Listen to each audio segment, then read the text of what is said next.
할렐루야. 예, 우리 교회 학교 선생님들하고 아이들하고 참 은혜로운 찬양해 주셨어요. 어떤 상황에서도 하나님을 찬양하는 것은 멈출 수 없다. 특히 교회 학교 우리 학생들 참 칭찬하고 싶고 또 고맙게 생각합니다. 박수 한 번 더 할까요? 오늘 김예린 우리 어린아이 또 기도해 주셔서 감사하고 특성 교사 학생 함께 해 주셔서 더욱 감사하고 또 온토스에 참여한 우리 성도님들 또 주의 이름으로 환영합니다. 오늘 온토스의 말씀 오늘 마가복음 4장 30절 이하의 말씀으로 겨자씨 비유란 제목으로 좀 은혜를 나누고자 합니다. 예수님께서 이 땅에 오셔가지고 수많은 복음서에도 예수님의 말씀이 다 소개되고 있습니다만은 가장 핵심적인 예수님의 복음은 하나님의 나라에 대한 주제의 복음이죠. 회개를 촉구하실 때에도 새로운 변화를 말씀하실 때에도 하나님의 나라에 대한 예수님의 언급이 계속되고 있음을 우리가 복음서에서 확인할 수 있습니다. 그러나 이제 하나님의 나라는 매우 영적인 나라이고 육신의 눈으로 보기에는 어려운 나라입니다. 그렇지만 예수님께서 가르치신 대로 하나님의 나라는 충분히 우리의 믿음을 가지고 이해할 수 있는 나라이기도 하지요. 그래서 오늘 겨자씨 비유를 통해서 예수님께서 하나님의 나라는 이런 곳이다 라고 일러주면서 믿음 가운데 주께서 주신 해안 가운데 그 하나님의 나라를 이해하기를 원하셨습니다. 겨자씨 비유라고 하는 특징은 우리가 너무나 잘 알고 있죠. 하나님의 나라가 어떻게 우리 가운데 임하는 것인지 또 하나님의 나라가 어떻게 우리에게 역사되는 것인가를 예수님께서 비유를 통해서 말씀하신 대목입니다. 한 사람에게서 다른 사람에게 하나님의 나라는 전수되죠. 또 한 세대에서 다음 세대로 전해지기도 합니다. 또는 한 나라 백성을 선택하신 하나님의 역사를 통해서 이방 세계 전체적으로 퍼져나가는 그런 파급의 모습을 보고 오늘 겨자씨 비유는 하나님의 나라를 설명해 주고 있지요. 우리는 이 비유에 대해서 하나님의 나라가 어디에서 시작되는가 그 시점에 대해서 우리가 조금 더 생각해 보는 것은 큰 의미가 있습니다. 엄청나게 솟아오르는 큰 산을 하나님께서는 하나님의 나라의 시작이라고 말씀하지 않으셨어요. 어떤 엄청난 큰 강둑을 두고도 말씀하신 것도 없습니다. 또는 이웃 나라의 저 백항목이나 엄청난 큰 나라를 비유해서 역시 하나님의 나라의 시작을 이야기하지 않으셨어요. 하나님의 나라의 마지막은 충만한 것이고 편만한 것이지만은 그 시작은 아주 작은 것이었죠. 그래서 오늘 본문의 말씀에 하나님의 나라를 비유로 설명하시는 예수님의 말씀 속에서 겨자씨를 가지고 오셔서 실물로 제자들에게 가르쳐 주셨습니다. 우리에게는 완전히 이해할 수 없는 그런 나라이지만 그러나 예수님의 비유의 말씀을 통해서 작은 것을 통해서 보다 큰 것을 설명하려고 하는 하나님의 예수님의 의도와 그 말씀을 이해할 수는 있습니다. 오늘 마침 우리 교회 학교 어린이들도 와 있고 선생님들도 있고 우리 장년들도 함께 하는데 이것이 하나님의 나라의 시작임을 우리가 생각하면서 오늘 예수님께서 들려주시는 겨자씨 비유를 통한 우리가 하나님의 나라에 대한 깊은 이해를 가질 필요가 있습니다. 여러분, 첫 번째로 하나님의 나라는 성장하는 것입니다. 하나님의 나라는 머물러 있는 것이 아니고 성장하는 거예요. 한번 따라서 봅시다. 하나님의 나라는 성장하는 것입니다. 꼭 기억해야 돼요. 지금은 볼품 없어도 작아 보여도 어린아이들과 같이 그렇게 인정받지 못한 세대를 이루고 있어도 하나님의 나라는 성장하는 것이다. 이것이 바로 예수님의 겨자씨 비유의 첫 번째 의미라고 할 수가 있습니다. 작은 겨자씨가 심어지게 되면은 이 씨가 나중엔 발화를 하게 되죠. 생명력 있는 나무로 자라는 준비를 하게 되는 겁니다. 결국 시간이 흐르게 되면은 큰 나무로 성장하게 됩니다. 겨자식물이라고 이야기할 수 있는데요.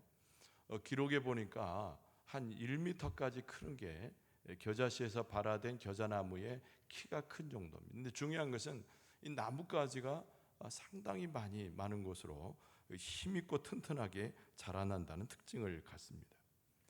예수님께서 겨자씨를 통해서 겨자나무로 성장하는 그 모습을 가지고 비유하실 때는 우리가 조금 이렇게 정리해서 예수님의 비유에 대한 심도 있는 의미가 필요한데요. 아주 작은 것이, 작더라도 아주 작은 것이 큰 것으로 바뀌어질 수 있다, 이걸 말씀하는 거예요. 아무런 의미가 없는 것이, 사람들이 무시하고 아무런 의미가 없는 것이 가장 중요한 의미로 성장할 수 있다는 거예요. 그게 바로 겨자씨가 발아에서 큰 겨자나무가 된 그 모습을 보고 하신 거죠. 그래서 오늘 본문의 말씀에 특별히 31절의 하반절에 보면은 땅에 심길 때에는 땅 위의 모든 씨보다 작은 것이로되, 32절에 심긴 후에는 자라서 모든 풀보다 커지며 큰 가지를 내나니, 이렇게 말씀하고 있어요. 그러니까 심기 올 때만 해도 별로 중요하지 않습니다. 아주 작아요. 근데 나중에 성장하게 되면 모든 풀보다 커지며, 다른 나무보다 큰 건 아니고 풀보다 커져요. 근데 아주 겨자씨가 작은 것을 감안해 보면은 수천 배, 수만 배로 성장하는 그 모습을 이야기해주고 있는 것이죠. 우리가 이제 믿음의 인물들을 성경에서 많이 만나게 됩니다. 소위 말해서 겨자씨였으되 그러나 큰 나무로 성장하는 듯한 그 모습을 연상시키고 가르치는 인물들의 생애가 성경에 나와요. 여러분, 다윗이라는 인물을 우리가 쉽게 떠올릴 수 있습니다. 다윗은 어린 다윗, 이렇게 우리가 기억할 수 있지 않습니까? 8 아들이 있었습니다. 그 중에 막내예요. 사람들이 별로 눈여겨보지 않았습니다. 어린 아이였고, 그리고 장성한 형들에 비해서 힘이 있어서나 지혜 있어서나 뒤지는 아이로 사람들이 취급했다는 거죠. 그래서 한낮 들녘에 나가서 양들이나 또 소를 치는 목동에 불과했습니다. 그럼 하나님께서는 8알 중에 누구를 택했습니까? 그 보잘것없는 막내 아들을 선택하셨다는 거죠. 그리고 그를 어디까지 세우셨습니까? 골리앗을 무찌르고 이은 후에 이스라엘의 왕이 되게 하셨다는 거죠. 그리고 모든 왕들 중에 위대한 왕으로 세우신 분이 하나님이십니다. 그러니까 사람들이 무시하고 별 볼 일 없어서 그냥 두었던 아주 어린아이에 불과했던 자를 하나님께서 간섭하시고 하나님께서 기르시고 하나님께서 역사하셔서 실로 오늘날 우리도 기억되는 위대한 왕으로 선택하여 세우셨다는 얘기입니다. 우리가 사사시대를 보면은 12명의 유명한 사사를 만납니다만, 그 중에 우리에게 많이 기억되는 인물은 기드온이라고 하는 인물입니다. 왜 기드온의 인물을 생각해 볼 수 있냐면은 지파 중에 제일 작은 지파예요. 또 그곳의 가문도 형편없는 가문인데 하나님께서 기드온을 세우게 되시죠. 그리고 붙여진 용사도 300명밖에 되지 않아요. 그런데 기드온을 통해서 소위 말하는 이방 백성을 무찌르게 되고 이스라엘을 보호하게 되고, 그리고 우리는 기드온을 뭐라 부릅니까? 위대한 장군으로 부르게 되는 거죠. 그러니까 그의 태생 자체도 그러하고 그의 모습이 별로 흠모할 만한 것이 없는데도 불구하고 하나님이 간섭하시고 훈련시키시고 세우시고 영력과 은혜를 더하실 때 정말 영적 전쟁에서 이겨낼 수 있는 그런 위대한 장군으로 세우셨다는 말입니다. 하나님의 크신 역사를 볼 때, 온 인류를 다스리는 하나님의 큰 역사를 볼 때 나라고 하는 존재는 그렇게 큰 존재가 아님을 금방 알 수가 있지요. 우리는 작습니다. 한 개인으로도 작고 우리가 모여 있을 때도 과히 큰 규모의 공동체는 아니에요. 지구상에는 많은 사람들이 우리를 인정하지 않을 수도 있습니다. 우리 개인의 삶을 그렇게 부러워할 만한 생애로 간주하지 않을 수도 있다는 거예요. 그러나 중요한 것은 하나님께서 우리에게 구원을 주셨어요. 할렐루야. 하나님께서 우리를 기르고 계시는 줄로 믿습니다. 그래서 우리에게 성령을 채우시고 우리에게 새로운 마음을 주시고 우리의 삶의 변화와 더불어서 새로운 목적과 비전을 주셨다는 거예요. 그러니까 별로 우리는 드러남이 없고 개인으로나 공동체로도 특이함은 없지만 하나님의 영광을 위해서, 하나님의 뜻을 실현하기 위해서 우리를 선택하고 부르셨으니 그 어떤 민족보다 크고 또 어떤 자보다 큰 자가 되어서 하나님의 역사를 이루어갈 수 있다는 것이 겨자씨 비유의 날마다 성장하는 하나님의 나라로서의 의미라는 겁니다. 여기서 우리가 주목할 것이 있어요. 내가 하나님께 부름을 받고 선택받았을 때 우리가 주목할 것이 있어요. 나는 비록 작은 자지만 하나님은 그 누구보다도 큰 자 교자인 줄로 믿습니다. 나는 적은 꿈을 가진 것 같지만 하나님은 위대하셔서 큰 꿈을 꾸시고 나를 선택해 주신 줄로 믿습니다. 그래서 이 겨자씨에 하나님의 나라는 성장한다, 이 뜻은 하나님께서 보잘것없고 미천한 우리들을 선택하셔서 하나님의 나라의 큰 일을 우리에게 맡기신다. 그래서 우리 교회학교 어린이들뿐만 아니라 자기 나이와 상관이 없이, 자기가 가지고 있는 조건에 상관없이 성장하는 하나님의 나라에 대해서 겨자씨를 통한 꿈을 우리가 가질 수 있어야 된다는 거예요. 그리고 보다 중요한 것은 두 번째로 뭐냐면, 이 겨자씨가 자라나는 이 하나님의 나라의 성장을 보면서 어떤 의미가 있으면 선한 영향력을 가질 수 있도록 붙들어 주신다는 거예요. 무조건 크다고 해서 중요한 것이 아닙니다. 무조건 성장해가지고 보기 웅장하다고 해서 아름다운 것이 아니에요. 중요한 것은 그 역할에 있어서, 하는 일에 있어서 선한 영향력을 끼치는 것이 이 겨자씨를 겨자나무로 성장시킨 하나님의 나라 확장의 가장 중요한 의미라고 할 수가 있습니다. 하나님께서 우리 교회를 선택하시고 또 우리 한 사람 한 사람 선택한 것은 이 세상을 향하여 하나님의 나라에 선한 영향력을 끼치기 위해서 우리를 선택하고 우리를 키우시고 인도하고 계시는 줄로 믿습니다. 그래서 32절 하반절에 보면은 공중의 새들이 그 그늘에 깃들일 만큼 되느니라, 이런 말씀을 하고 있어요. 그러니까 겨자나무가 커서 그냥 보기 좋은 것이 아니라 이 아주 탄탄한 가지를 쭉 뻗었는데 그 안에 새들이 깃들어 있더라. 그 모습을 보니까 공중의 새들이 그 그늘에 의지해서 들어온 것을 볼 때 그 나무의 쓰임새가 얼마나 좋은 것이냐라고 예수님께서 비유로 말씀하신 것이죠. 그러니까 그 나라의 영향력, 하나님의 나라의 영향력은 이 세상을 향하여 선한 영향력인데, 오늘 비유로 말씀하신 것처럼 긴 가지로 인해서, 아주 튼튼한 긴 가지로 인해서 세계 만방에 펼쳐져 있는 하나님의 역사를 상징하고 있는 것이다라는 거예요. 그러니까 키는 별로 안 큰데 이 가지가 길어요. 아주 탄탄하고 길어요. 그래서 사람들이 축복을 받을 수 있는 장소가 그 공동체고, 하나님께 의해서 성장되어지는 하나님의 백성의 모습과 삶이 되어진다는 거예요. 여러분, 하나님께서 우리 교회를 통해서 이 지역사회에, 더 나아가 전 세계적으로 큰 선한 영향력을 끼칠 수 있도록 역사해 주실 줄로 믿습니다. 우리 한 사람 한 사람 세울 때도 건강하게 하시고 힘있게 하시고 지혜롭게 하셔서 내가 영광을 받는 것이 아니라, 내가 다른 사람의 우두머리가 되는 것이 아니라 하나님께서 나를 사용하셔서 내가 많은 사람들에게 그늘을 내드리우는 겨자나무처럼 선한 영향력을 끼치게 하실 줄로 믿습니다. 여러분, 본문의 말씀에 나오는 그대로 공중의 새들이 겨자나무 사이로 들어왔는데 넓은 펼쳐진 그 가지에 앉았다는 거예요. 여러분, 폭풍우라고 하는 것도 사막에 불어제낄 때가 있습니다. 근데 새들이 그 폭풍우 가운데 쓸려가면 안 되잖아요. 겨자나무 가지에 딱 붙들고 서 있으므로 안전을 취할 수가 있어요. 여러분, 사막이라고 하는 것이 열사의 땅 아닙니까? 뜨거운 곳이에요. 너무나 열이 많아서 생명을 유지하기 어렵습니다. 근데 그늘을 찾아서 이 공중의 새들이 들어와 깃들 수 있다는 것이죠. 또 무엇보다도 얼마나 피곤합니까? 공중의 새들 막 날아다니다가 꽤 피곤할 거예요. 근데 피곤함을, 쉼을 얻기 위해서 그 나뭇가지에 앉아 있을 수 있다는 거죠. 그러니까 우리가 하나님 앞에 쓰임을 받고 정말 겨자나무처럼 성장한 하나님의 나라의 모습을 교회가 갖게 될 때, 이 세상 가운데 그 선한 영향을 끼치는 교회 공동체로 하나님께서 세워주신다는 거예요. 이 세상의 세파 가운데 얼마나 많은 사람들이 죄악으로 넘어지고 얼마나 많은 사람들이 두려움과 공포 속에서 삶을 살아가냐 말입니다.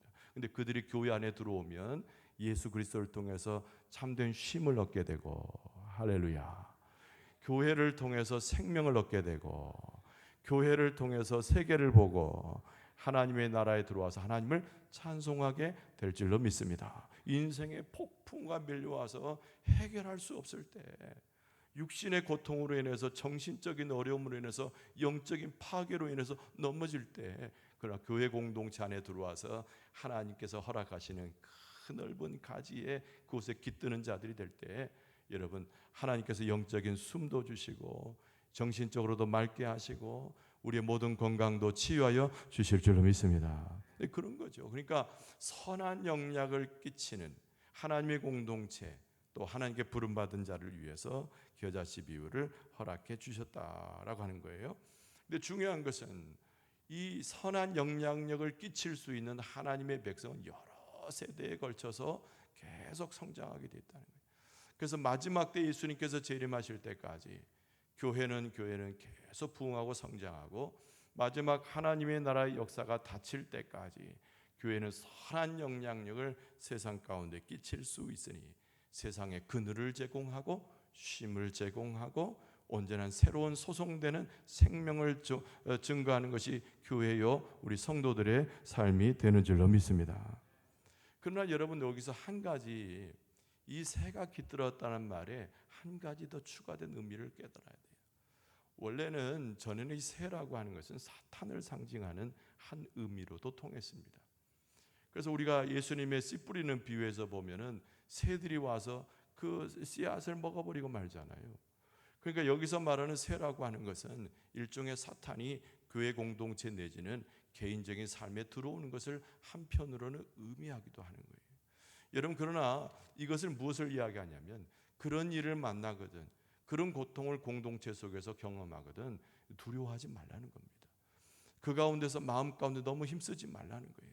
여러분, 성장하는 교회, 성장하는 공동체에 있어서는 사탄의 역할을 같이 하는 사람들이 곳곳 있어요. 아나니아와 삽비라가 그 대표적인 인물들입니다. 예수님의 제자 중에서도 총애를 받았던 유다도 마찬가지입니다. 마치 그 사탄을 가장한 새처럼 그 겨자 나무에 들어서 깃들어서 다른 알곡과 같은 백성들과 함께 있단 말이에요. 그러나 여러분, 그들을 볼 때도 두려워하지 말아요. 왜냐하면 하나님께서 공동체를 성장시키고 우리 너희를 하나에 포함해서 한 사람 한 사람을 하나님의 역사를 이루기 위한 사람들로 세워질 때 우리를 공격해오는 사탄이 있기 마련이고 공동체 가운데 흔들리려고 애쓰는 자들이 있기 마련이라는 거예요. 여러분, 그것에 마음을 쓰는 것이 아니라 우리는 우리를 성장시키시고 우리를 사용하시는 하나님께 더 많은 관심을 두고 예수 그리스도의 이름으로 기도하고 성령의 충만함을 입어서 하나님 앞에 쓰임받은 백성으로 서게 될 줄로 믿습니다. 하나님께서 쓰시는 공동체로 이끌어 가실 줄로 믿습니다. 우리 아이들에게도 그렇게 가르치셔야 돼요. 하나님 앞에 우리가 성장할 때, 우리 아이들이 성장할 때 항상 애들이 건강하고 항상 애들이 지혜롭고 항상 애들이 무슨 일을 만나지 않고 잘 크기를 바라지만은 그렇지 않아요. 때로는 아이들이 아프기도 합니다. 어려움을 경험하기도 합니다. 좌절하기도 합니다. 그러나 중요한 것은 이 겨자씨만한 것을 겨자나무로 키우는 것은 우리의 힘이 아니라 하나님께서 기르시는 농부가 되어서 우리를 키워주시는 줄로 믿습니다. 그래서 우리는 담대할 수가 있는 거예요. 그래서 우리는 확신할 수가 있는 겁니다. 그리고 우리의 날개를 펴서 하나님께서 역사하시는 것을 이룰 수가 있는 줄로 믿습니다. 정말 겨자씨만해요. 현재 우리의 모습을 봐도 너무나 작아 보입니다. 미련해 보입니다. 그러나 걱정하지 말 것은 우리를 부르신 그 하나님께서 우리를 겨자나무처럼 성장시키시고 우리는 어린아이들처럼 지혜를 주셔서 예수님의 지혜와 그 키가 자랐다고 하는 누가복음 말씀처럼 축복을 주셔가지고 하나님의 나라 확장을 위해서 사용하여 주실 줄로 믿습니다. 작고 보잘것없는 자들을 불러서 위대한 자로 성장시키는 것이 하나님의 주특기라고 말해요. 그래서 우리가 하나님을 믿는 믿음이 여기에 있고 모든 환난과 어려움을 극복시켜서 축복으로 바꾸시는 분이 우리 아버지 하나님이신 줄로 믿습니다. 지금 건강치 못합니까? 하나님께서 건강 주실 줄로 믿습니다. 지금 미련합니까? 지혜 주실 줄로 믿습니다. 우리의 생활이 곰핍합니까? 하나님께서 부유함을 허락해 주실 줄로 믿습니다. 다시 한번 겨자씨 비유를 통해서 하나님이 만져주시는 내 삶, 하나님이 이끄시는 우리 공동체, 또 하나님께서 쓰시고자 우리를 부르셔서 성장시키심에 하나님의 영광을 보며 계속 전진하고 하나님 앞에 영광과 찬송을 돌리면서 그 선한 영향력을 키우고 또 선한 영향을 세상에 또 발산할 수 있는 여러분과 저의 모습 되어줄 수 있기를 주의 이름으로 축원합니다. 기도하겠습니다.